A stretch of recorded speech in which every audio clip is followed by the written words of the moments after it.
All right, my daughter is driving me crazy with her lacrosse stick, banging it against the side of the house. So I had to make a DIY rebounder for her.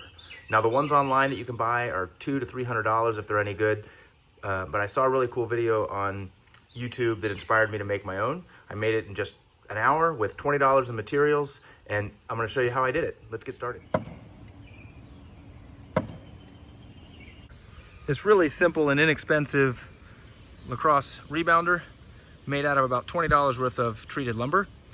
You'll need 4 6-foot long 2x2 posts. I got mine out of one 12-foot 2x4 that I ripped in half on my table saw.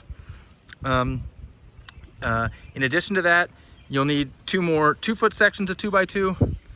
And those middle boards are really important. When I first built it, I didn't have them on there, and there were a couple of slightly dead spots on the board.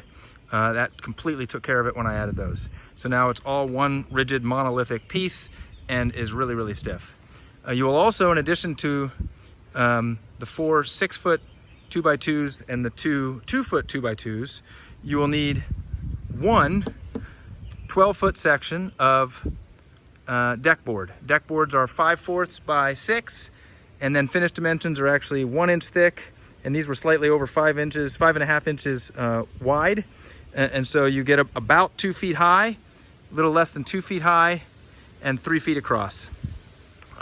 Plenty of area for target practice and to work on your throws. You will also need, I think I used 24 deck screws. The deck screws should be at least 2.5 inches. 2 3/4 would be better. 3 inches will likely be slightly too long, because by the time you counterset them like I did, they poke through just slightly. Now, why did I use 3-inch ones? Because that's what I had in my garage. I had 3 and 3.5. So I used the 3-inch ones, and then I just used a hammer to pound them flat so that you can't cut yourself on them. Perfectly smooth. So you'll also need some galvanized through bolts so it doesn't rust. These are, I don't know, $1 each or something. I can't remember, 50 cents probably.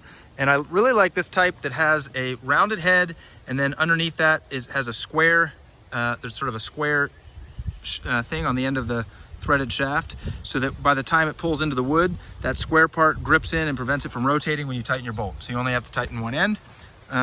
But if you have other hardware lying around, you can use that as well.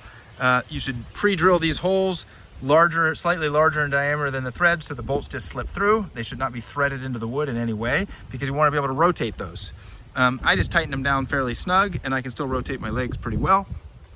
And then you'll want to cut this on a little bit of a curve so that you can change the angle of those to suit your child's preference in terms of the angle for the rebound. It doesn't move at all when you hit it, and that's what matters.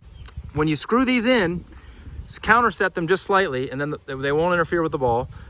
I pre-drilled these holes. I think that's important, especially with these long screws. You don't want to split the wood, especially near the ends where you're likely to get splitting. The middle, I didn't think I was as likely to get splitting. And really important to tighten them all down really snug, and to use screws and not nails, because you want to make it all one monolithic piece to get the inertia. One last thing, I want to show you the lengths of these legs. I'm going to lay this down now. Here it is laying down, and you can see that the main legs here are about 6 feet long, and these inner legs stick past that when it's laying down by about 3 inches. I don't think I measured that exactly. I made them the same on both sides, but it's about 3 inches past. And that's really important, and I'll show you why. A little bit of a slope here, but you can see I now have to have the legs pretty far back before I get even a little bit of tilt to this. And I think that's important for redirecting the momentum into the ground. You want to have to pull those back legs back, reasonably far, so you get a really nice stable support.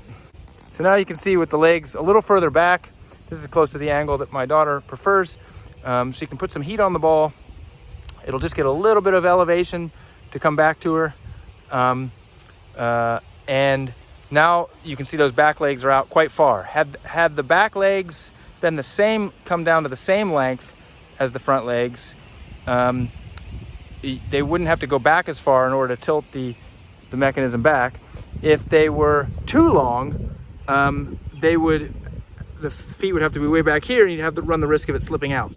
All right, now I'm going to show you how easy it is to set this thing up and take it down.